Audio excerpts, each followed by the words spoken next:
You're listening to the January 28th, 2016 edition of the Surfwatch Cyber Risk Roundup, the weekly podcast that's focused on how the world of cybercrime is impacting business. The Surfwatch Cyber Risk Roundup is brought to you by Surfwatch Labs. I'm Jeff Peters, Surfwatch Labs editor, and I'm here with Matt Leifus, Surfwatch Labs writer. For the very first time doing the podcast in the same room together. That's pretty exciting. It is pretty exciting. I'm kind of pumped. It's nice to see my boss here on a regular basis now. Yeah, anyways, we'll jump right into it. As always, on this podcast, we cover the top 5 trending events, advisories, and legal actions related to cybercrime based off Surfwatch Labs data and analysis from the week. So we'll start with the cybercrime events and throw it over to you, Matt. Yeah, coming in at number 1 this week, we had the Irish National Lottery website. The website suffered a cyber attack this week, which disrupted lotto ticket sales and postponed the lotto drawing for 2 hours. Now, this made really big news because apparently the lotto was up to like $12 million or something like that, and it got postponed, so people are kind of mad. It was record numbers. In a quote from the Premier Lotteries Ireland, and they're the organization that handles the lottery, they said that indications are that this morning's technical issues were as a result of a DDoS attack affecting our communications network. The issues were resolved by the National Lottery's DDoS protection systems, limiting disruption and restoring all operations within 2 hours. The company also said that no data was taken in this attack. This wasn't the first time the lottery had been hit with a cyber attack, and the Premier Lotteries Ireland has actually come under fire because last February, almost 3,500 terminals, which is essentially all of them, went down hours before another scheduled drawing. So kind of a big deal in Ireland with these lottos, and kind of a big deal here too. What was the last one just up to? Like 1.3 billion? Yeah, before someone I was won? thinking, the 12 million's a record over there, but we were over $1 billion with the Powerball. So probably still have about the same amount of chance of winning either way. Yeah. The number 2 top trending cybercrime event from the week was the University of Virginia. They had employee data compromised via a phishing attack. More than 1,400 of its employees had data compromised. According to the FBI, the breach took place between November 2014 and February 2015. The university only found out about the attack after it was notified by the FBI. And according to a statement released by the university, the suspects behind the phishing attack are in custody. So, sounds like whoever did it got caught. Yeah, but the big thing with that is, I did a lot of research on that. I didn't see any, arrest records or anything like that. Or, not arrest records. I mean, it's not like I have access to, police website, whatever. But I didn't really see anything confirming that, though. So, I mean, I'm sure they say it and it's true, but I didn't see any evidence supporting that. Yeah, I haven't seen anything about that either. But I'm sure, it'll probably come out in the next week or so if there is something, usually. I'm sure we'll get some follow-up information. Coming in number 3, and this is for all you Baconator fans out there. That's probably one of my guilty pleasures. Wendy's, the popular fast food chain, potentially suffered a data breach. The fast food chain said they potentially suffered a payment card breach at multiple locations. The investigation is underway due to Brian Krebs, the popular cybersecurity blogger. Brian Krebs noticed from some other banking industries that there were various patterns of fraudulent transactions that took place at several Wendy's locations. And so now a big investigation is underway. A quote from Bob Pertini, who's a spokesperson for Wendy's, he said that we have received from our payment industry contacts reports of unusual activity involving payment cards at some of our restaurant locations. He went on to say, reports indicate that fraudulent charges may have occurred elsewhere after the cards were legitimately used at some of our restaurants. As of right now, it's not known if this fraudulent activity has been contained, when it actually started, or how many stores have been affected. So it's really just kind of a wait-and-see approach right now. It's always interesting with these national chains to see how big the breach is. I believe there's over 6,000 locations in 28 different countries. So is it just a handful of them, or is it, all widespread? So I'm sure that'll be a big story that'll be playing out over the coming weeks and months.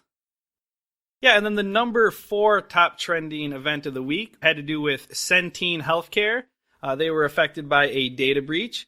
Centene Corporation announced yesterday that the healthcare provider suffered a data breach that could affect as many as 950,000 individuals.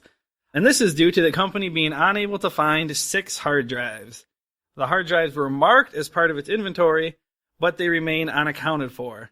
And these hard drives contain information on individuals who had received laboratory services between 2009 and 2015. And that includes information like names, addresses, birth dates, social security numbers, and member ID numbers.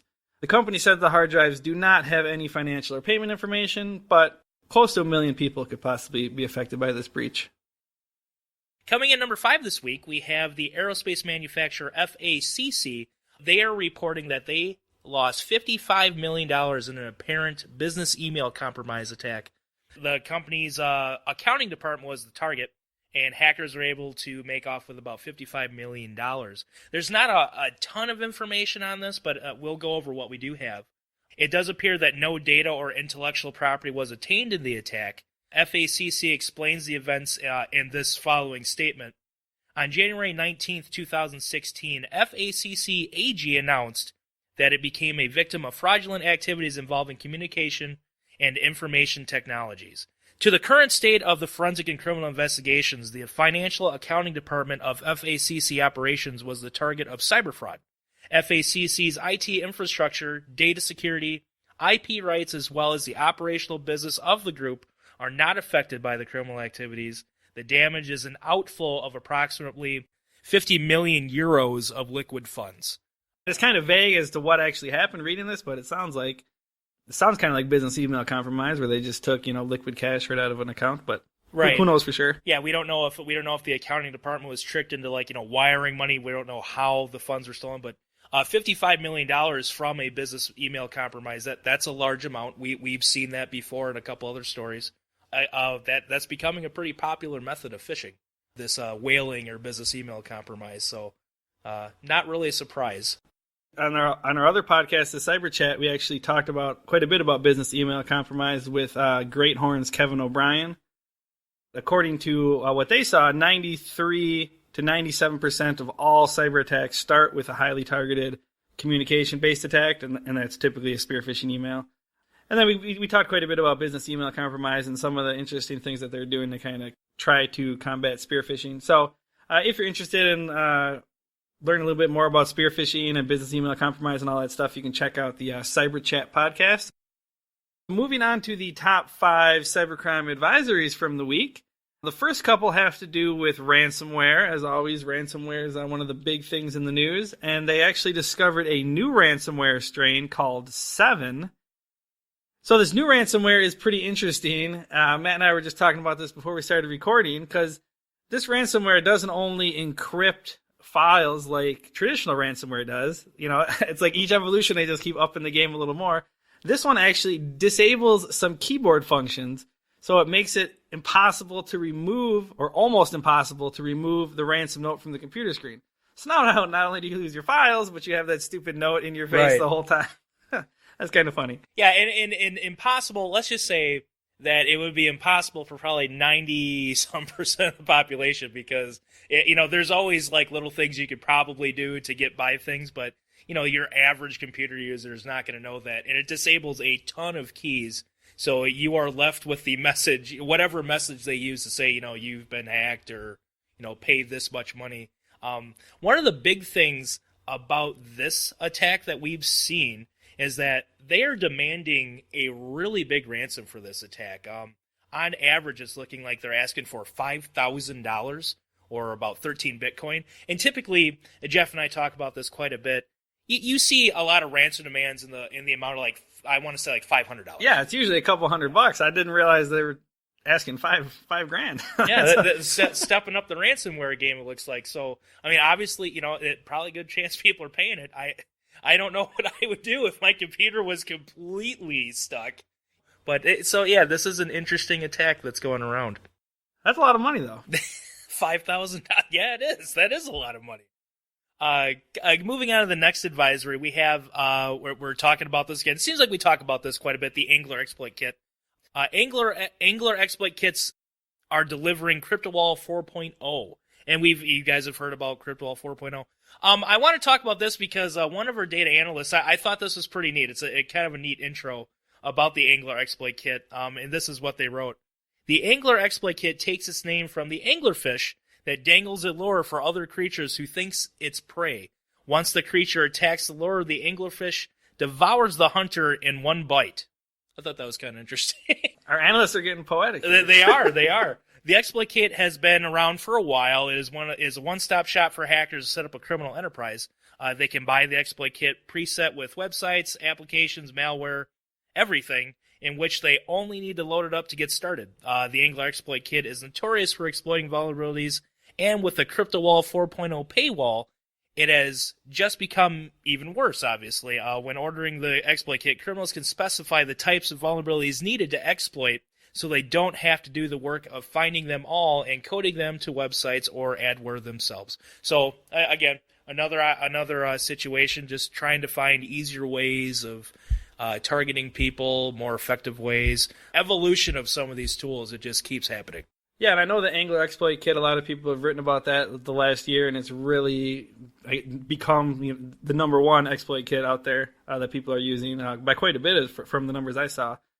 We've talked a lot about like the cybercrime as a service and how easy it is for people to do these different attacks, and I think that's why this kit is so successful, because it gives you all these options. You basically just put in the information you want, who you want to attack, what kind of exploits, and they kind of custom build it for you. It sounds right. Like so.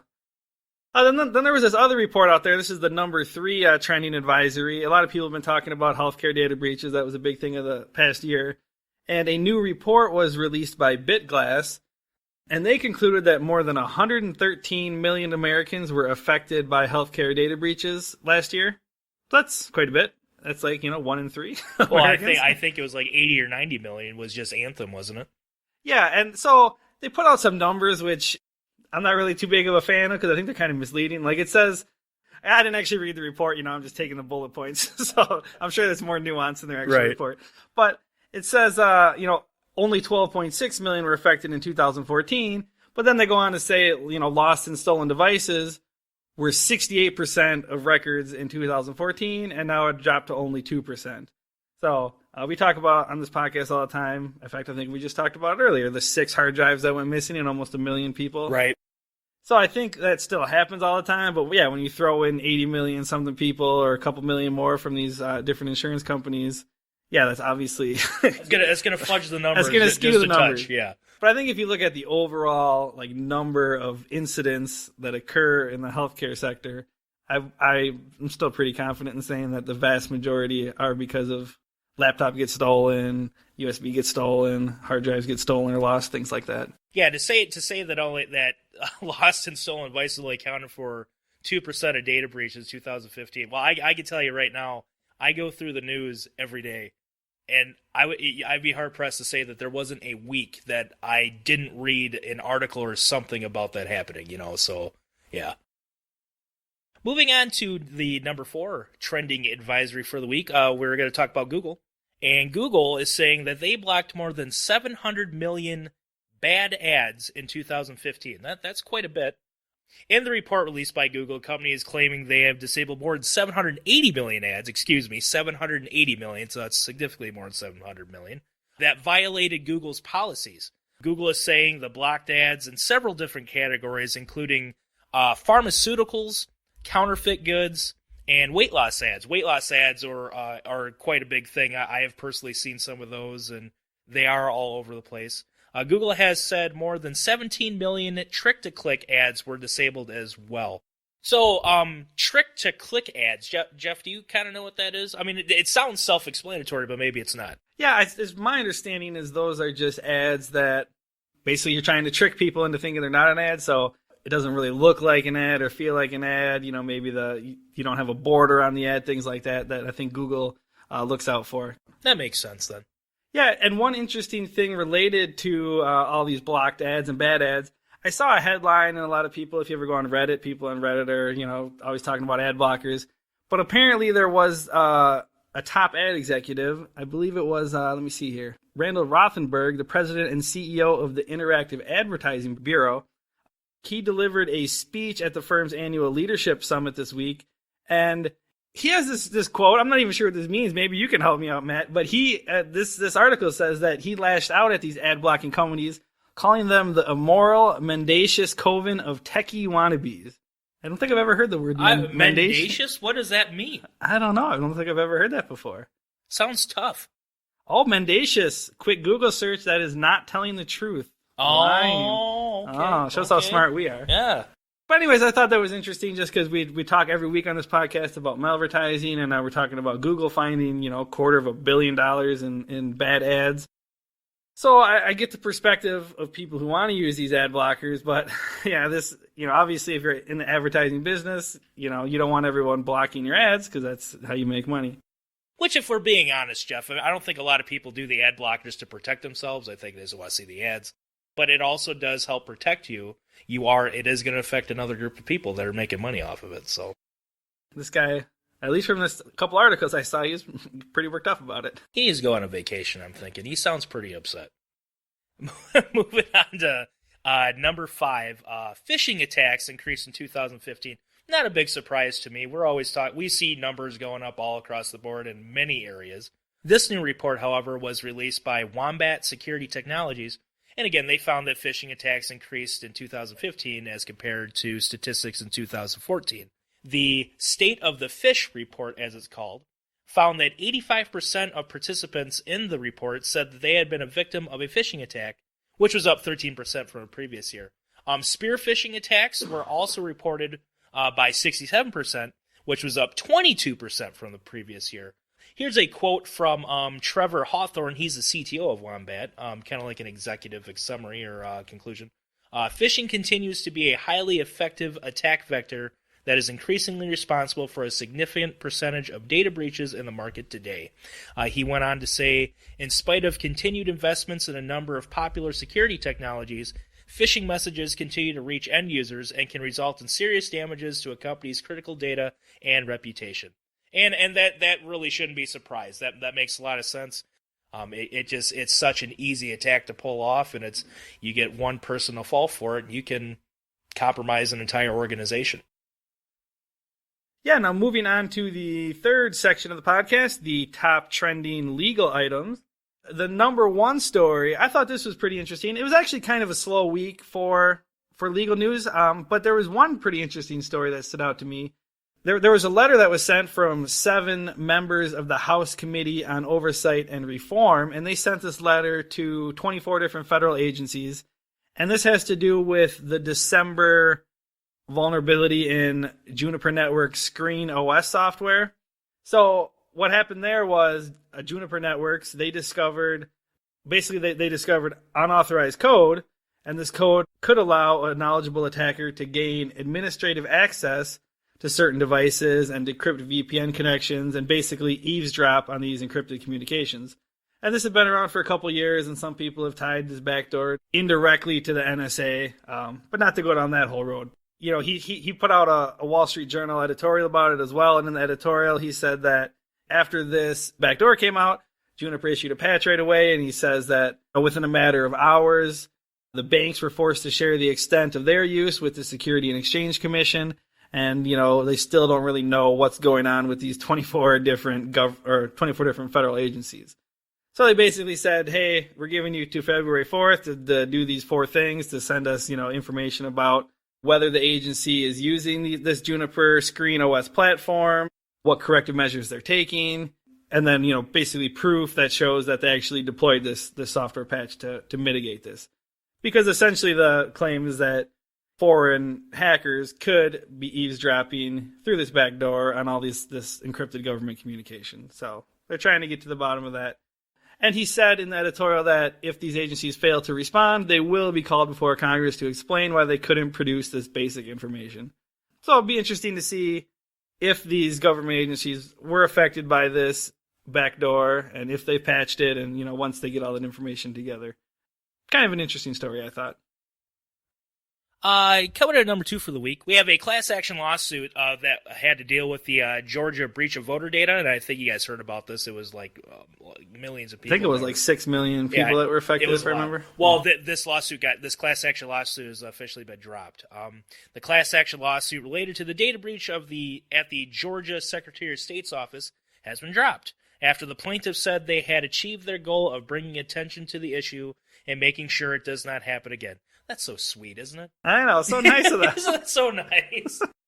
As Jeff just pointed out, more than 6 million Georgians had personal information, including social security numbers and driver's license numbers, sent to 12 organizations due to a clerical error. The office shares voter registration data with organizations as required by law. However, the lists are only supposed to include a voter's name, residential or mailing address, race, gender, registration date, and last voting date. Identity theft services for those affected by this situation will end up costing the state about $1.2 million, and an independent audit of the office's IT operations is expected to cost another $400,000. So, I don't know what to make of that, Jeff. That sounds like a civil way to handle things. I mean, if you think about it with a lawsuit, stuff like that should be the goal, I guess. Well, the interesting thing that, just based on what I read, I didn't get into this too deep, but they basically fired the guy who sent the discs out. From what I read, he wasn't too happy about the situation. And he was basically defending himself. And even this Atlanta Journal-Constitution article where they're talking about it, they said that the records they reviewed showed that this problem was much deeper than the Secretary of State has acknowledged, and that there's a business culture that ignored these written policies for the sake of expediency. So I think, at least according to what this paper is saying, they had the tendency to just ignore these policies and do these things. But then, when it hits the fan, they single out the employee who didn't follow the policies, and that's sort of the impression I got, and why this longtime employee isn't too happy. Yeah, and it's funny, and this is unrelated, guys, just funny to me. Before I started in cybersecurity, I worked at a warehouse office supply company for about 9 years, and we had a safety manager, and we always used to joke around because we understood the importance of safety, but we didn't really know what he did. And then we kind of figured it out after a huge accident happened. He was the one that got fired right away. So it's like a scapegoat is essentially, and you see that a lot. It sounds like that the guy Jeff's just talking about is just kind of like a scapegoat for it. I mean, it sounds like he screwed up, but. Yeah, so moving on, the number 3 trending legal item had to do with LifeLock. I'm not sure if we mentioned this on the podcast before, but back in December, the FTC announced a $100 million settlement with LifeLock, basically for falsely advertising different security things. Apparently, they didn't live up to the security promises that they made to their customers. But just this week, U.S. District Judge Haywood Gilliam Jr., he granted preliminary approval to a $68 million settlement. So with this $100 million FTC settlement, $68 million was set aside for this class action because there was kind of overlapping claims between the FTC and the lawsuit. So the judge granted approval. $68 million is going to be going to the customers for those affected. And the class members for this class action include all U.S. residents who purchased a LifeLock identity protection plan between September 1st, 2010 and January 20th, 2016. And I don't know if you remember this, Matt, but the reason that LifeLock's kind of famous is they had the CEO. Remember, he put the social security number on the side of a bus and all the advertisement, yep, and said "hack me," and then he got hacked. He got. So that kind of sums up the whole case in one sentence. There's a little more to it than that, but that's kind of the broad strokes of why they got this $100 million settlement with the FTC. Yeah, I know what LifeLock does. We see it quite a bit. A lot of these data breaches, they'll offer credit monitoring, things like that. But the LifeLock thing, if you're talking all this money they have to pay out for claims and everything, they clearly have a customer base. I don't think I could ever see myself getting into that, the LifeLock thing, just from what I saw. Yeah, and isn't it like $10 to freeze your credit? Yeah.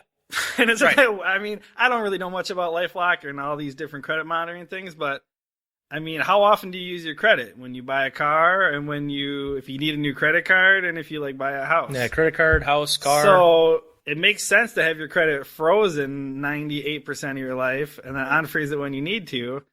But hey, if you want to spend $40 a month to monitor your credit, right. go for it. Yeah. Anyways. Yeah, moving on to number 4, we're going to talk about Twitter.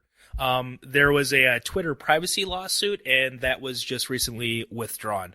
A lawsuit that accused Twitter of spying on private messages was dropped earlier this month. The lawsuit began when a Texas resident accused Twitter of violating California privacy laws by scanning private messages for links and then replacing those links with ones generated by Twitter's link shortening service. Evidence from Twitter, along with information from a deposition, led the man to drop the potential class action lawsuit.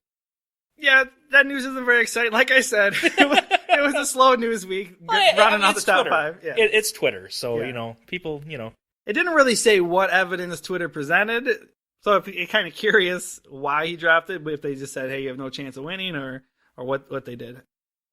This one was kind of interesting, this story. I actually just saw it this morning. The first ever ISIS-linked hacker has been extradited to the U.S., and he appeared in court on Wednesday. The hacker is Ardit Farizi, a 20-year-old Kosovo citizen, and he was accused of hacking a U.S. company to steal sensitive data on over 1,300 U.S. military and government employees. He's alleged to have passed his information along to Junaid Hussain, who is one of ISIS's top online recruiters, and apparently this guy is the leader of the Cyber Caliphate hacking group, which we've talked about. I believe that guy got killed, if I remember right. Not to speculate too much on our podcast on whether he's dead or not. Yeah, just to confirm, yes, he is dead. I didn't want to wrongly say that this guy is dead, but according to The Hill, which I'm reading, he was killed in an airstrike a month or so after after this hack and pestilence information occurred. So yeah, summing that up, he is the first ISIS-linked hacker to be extradited to the U.S., and we'll see how that whole trial plays out. Now, do we know, it says he's a Kosovo citizen, does that mean he was extradited from Kosovo, or? No, I actually know the answer to this. He was extradited from Malaysia. Malaysian authorities arrested him in October. It's one of the more high-profile ISIS hacking incidents of the time. Although the list that he had, I think he had like 1,300 people. Some of that information on there was outdated or incorrect, but I think some of it was accurate, in terms of the information of people, home addresses, phone numbers, emails. So that wraps up the week's top trending cybercrime events, advisories, and legal actions. Before we close out the podcast, we have our funny story of the week. Yeah, I think this week, Jeff, it was more the title of this article. That's really what sold it for me. When you're going through all day long, you're skimming through news articles, and you come across this gem. The title of this article was IOT Doorbell gave up Wi-Fi passwords to anybody with a screwdriver. You kind of have to talk about that. Here's the IoT Ring Smart Doorbell. That's what it's called. IoT, so Internet of Things Ring Smart Doorbell. And this is what it does. It's really about physical security. And number one, this doorbell gives you automatic activation and notification on your mobile phone when people come close to your home or loiter around it. And number two, it provides a CCTV camera and high-quality intercom to talk to whomever comes knocking, even if you're miles away. So, Jeff, you could be in Japan. I come knocking at your place. You're not there, and we could talk, and it would let you know that someone was close to your door. That's pretty interesting. They're Skype and stuff. So it appears. I think the nice thing with that is that a criminal comes up to your house, a robber, you could basically answer the door and pretend you're home. That's true. I'm kind of thinking now, like Ferris Bueller comes to mind, like when the Principal Rooney goes to his door and he has like a recorded message. But this is all like you're actually talking. The problem is that there's a couple pretty big flaws with this device. As the title suggested, anyone with a screwdriver can use the device and retrieve a user's Wi-Fi password to get on their network. And this is how that works. Because you have to connect this device directly to your router. Essentially, all you gotta do is use a screwdriver. There's two screws that hook this doorbell up to a door. You unscrew it. You flip it around. You push a button on the back of it. And through a flaw in this, you can just very simply hook up to the user's Wi-Fi network. It's very simple. It doesn't take a lot of thought. On top of that, the company that makes this, they're aware that it is super easy to steal this device. It's like a $200 device. They have it in there that if you buy it, they'll replace it if it gets stolen. I just chalk some of this stuff up to risk versus the reward. I don't really see the need. I'm kind of a fan of the whole Jetsons world, you know. Yeah. How nice is it when, I mean, maybe I'm just lazy, but I'm sitting on the couch, someone knocks on my door, I don't have to get up, I can see. Who is it? There are some devices, Jeff, I think are neat, but I look at something like that and I just don't. And that'll do it for this week's episode of the Surfwatch Cyber Risk Roundup.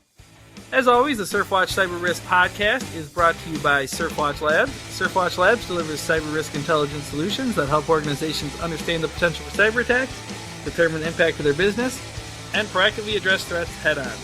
For weekly interviews with cyber experts, including this week's chat with Kevin O'Brien about spear phishing, check out Surfwatch Labs' other podcast, The Cyber Chat. And for more information on cyber risk intelligence, check out surfwatchlabs.com.